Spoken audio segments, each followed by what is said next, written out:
Hey everyone, it's Megan here with another Mondays with Megan tech tip. This week we're going to talk about Microsoft Teams, so if you use Teams, definitely stay tuned.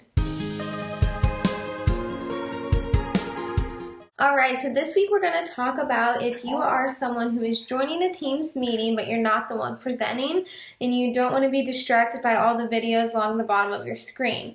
So if you are an attendee of a Teams meeting and you just want to focus on the content that's being presented, simply click on the three dots and then from the drop-down menu, click Focus. This will let you see only the content that's being shared and you won't be distracted by other people moving around or doing things in the videos that normally display on the bottom. I hope this tip is super helpful for you all and you all have a great week. For more information, go to EasyIT.com or reach out to me directly at megan@easyit.com.